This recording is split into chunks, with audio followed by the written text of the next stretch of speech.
Coming up next on the Jeff Crilley Show, you're going to meet the great Dan Franks. He was podcasting before podcasting was cool. He's the founder of Podcast Movement. His journey just ahead.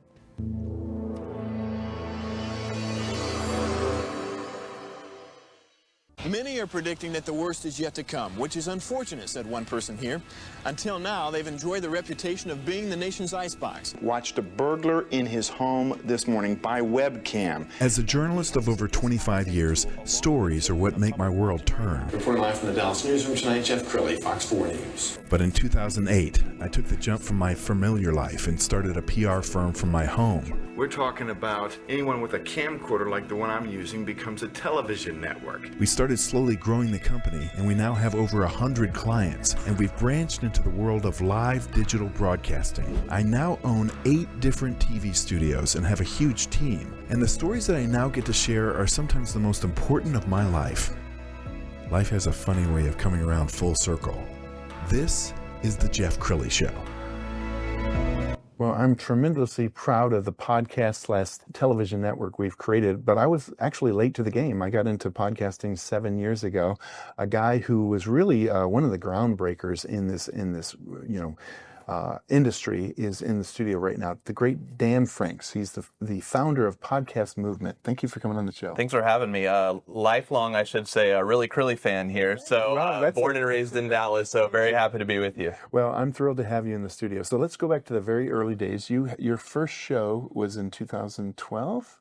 So 2012 was when I got into podcasting, and then we started this event in 2014. Incredible. And when you were doing it, I imagine you're still trying to explain to people what a podcast is. I mean, yeah, podcasting was very, very new, very nascent. And it was interesting. We would explain to people what we were doing and then have to explain what we were doing again. Like you would say, like, I host a podcast, and then they would say, what's a podcast? And then you'd go into this, 30-second explanation, and then they still wouldn't understand. Right. So then you would have to grab their phone and show them what a podcast was. Very different than it is now. Okay, and then 2 years later, you start Podcast Movement. Tell us about that very first. Was it an event that you held? Yeah, so we were here in Dallas, and several of us were podcasters and had no idea, where to connect with other podcasters. We wanted to meet other people that were like us. So we decided, hey, if there's no event, there's nowhere for us to go to. So we decided to create one ourselves and put together Podcast Movement. Right across the street here at the Westin Galleria was our very first one. And we just spread the word. It was actually a Kickstarter campaign. So it was a crowd-funded idea.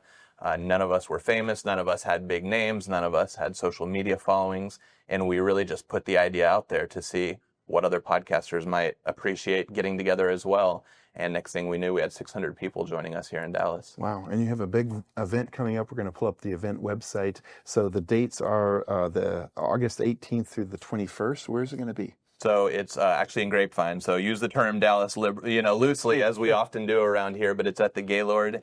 And yeah, podcasters and industry professionals from around the world are coming together in what we call the most important week in podcasting. And I was looking on your website. You have people coming in from something like 30 different countries? Yeah, they come from all over. Podcasting is more international now than ever before, so we're excited to have a lot of people from all over the world. And as you look into your crystal ball, and I have my own bias, I think legacy media is in trouble. I mean, we see their numbers every single day. Just little by little, the ratings go down. Yeah. But then you have the rise of the Joe Rogans or Call Her Daddy. And some of these shows are reaching 100 million people. Yeah, and I don't know if it's like legacy media is actually going down as much as it is the ones who adapt really can make the most of it. We see New York Times has some of the top podcasts in the world.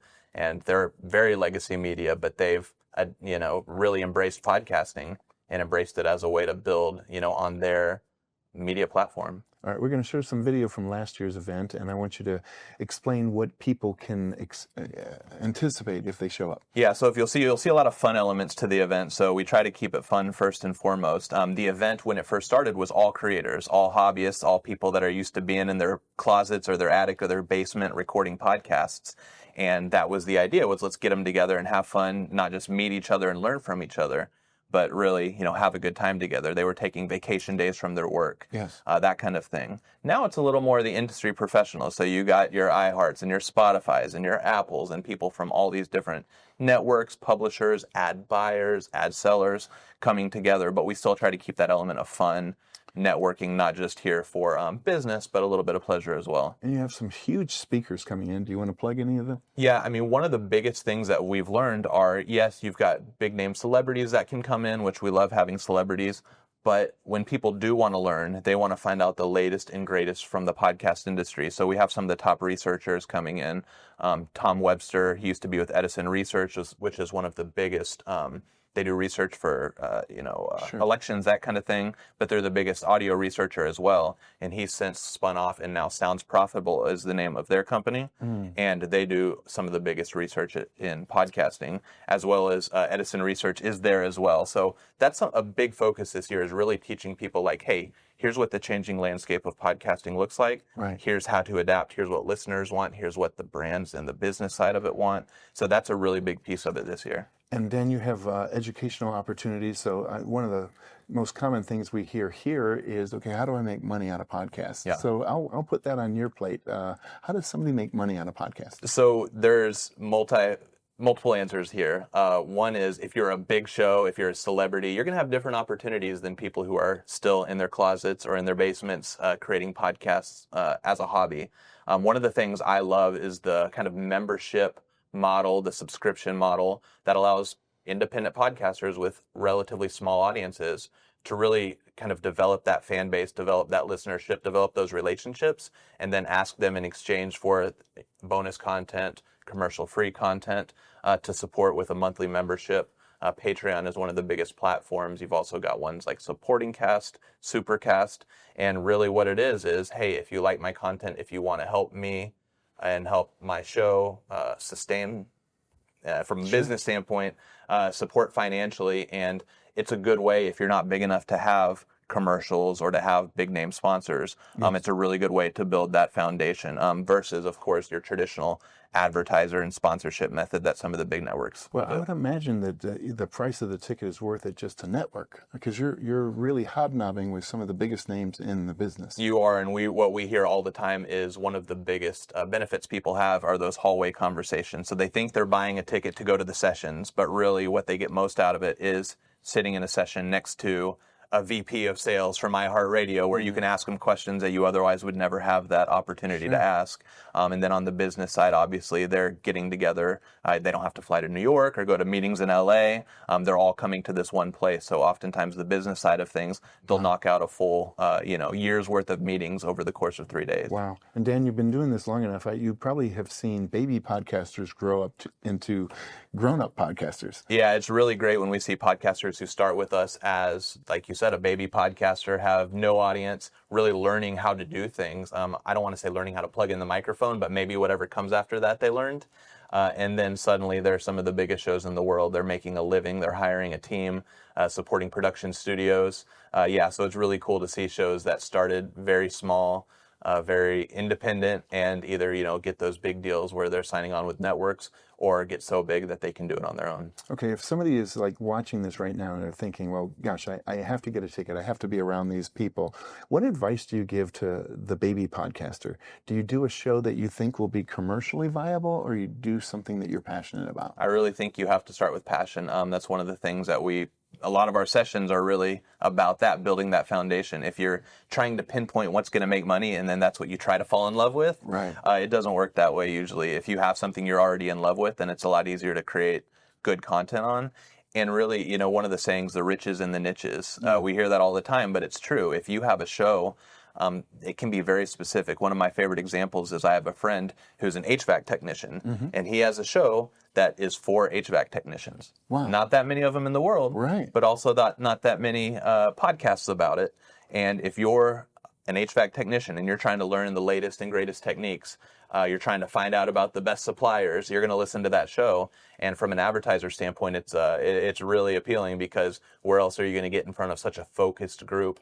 And that's just one example of, a very niche podcast that maybe has a couple hundred listeners, not a couple 100,000 listeners, but might make more money for the host and the network than shows that do have a couple Absolutely. 100,000. The person who comes to mind is Roger Wakefield.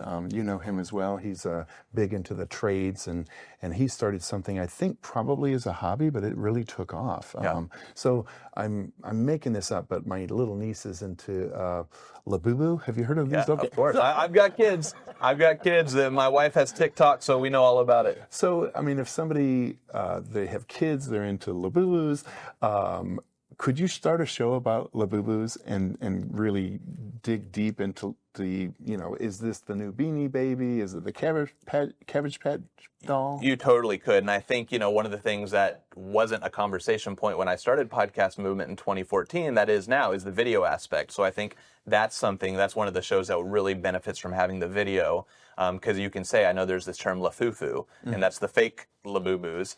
So you could have your Lafufus and your Labubus and show the difference. Because I was at a store or at a card show, and I sent a picture to my wife, and I said, "Is this a Lafufu or a Labubu?" And she started sending me through all these things. Had she been able to send me a short podcast about it, I might have been able to find out myself. But I think that's a great example because it's not like the mainstream media is dealing with Labubus versus Lafufus. Right. So people are going to alternative media like podcasts to get that information. Yeah, no, it's true, and that's one of the best things about podcasting and YouTube and kind of that blend of it all is there's really something for everyone. If you have a topic you're interested in, something you're trying to learn, it's not turn on the same 8 broadcast stations or even the same couple hundred cable networks or the radio stations. It's really you get into your search bar and type in what you're interested in, what you're trying to learn, and there's something for everyone. And if there is a topic that there's not a podcast on, you might want to make one because that's a kind of diamond in the rough at this point is finding a topic that's not over podcasted, we'll say. Let's talk a little bit about, you were telling me the history of podcasting, and Adam Carolla, famously from broadcast television, was one of the pioneers, but then along comes Joe Rogan, Call Her Daddy. They have really found a massive audience, much bigger, sometimes 10 times larger than watch 60 Minutes. Taking Joe Rogan as an example, what is he doing right? What did he discover? Yeah, well, I think, early on, Joe Rogan was someone who had his friends on, and it was a comedy podcast, comedians talking to comedians, and it was popular because they kind of shared audiences, and if you're a fan of one comedian or the other, and then they blend audiences, so there was that little bit of kind of compounding effect of having guests on and already being, B-level celebrities. But I think where someone like him and Call Her Daddy and some of those other shows really started to grow, and we saw that really recently with the elections, and we called it the year of the election podcast or podcasting elections or whatever because the podcast really did influence the elections. But they started branching outside of comedy. So a lot of those very dynamic, engaging hosts happen to be comedians, and all the examples you gave were those comedians. But I think it's really important that when they start bringing on other celebrities or scientists or researchers or other people from outside that comedy realm, that's really where they took it to the next level. So it was almost its own genre being created on top of a genre that they also created. So the comedians interviewing comedians turned into comedians interviewing non-comedians. And that's just different from, what you would normally find on radio. And now I think some radio probably tries to do that. But that's where those shows, I think, and that's why a lot of those are the biggest ones in the world right now. All right, let's give some takeaways. So do's and don'ts. What are some things that people should think about if they're about to launch a show? I say do start. That's one of the big things that I tell podcasters is do start a podcast if you want to. It's easier now than ever before to start a podcast, which isn't necessarily good for having like a high quality podcast, but it is for just dipping your toes in the water. And if you find out you love it, then you can really focus on it being important.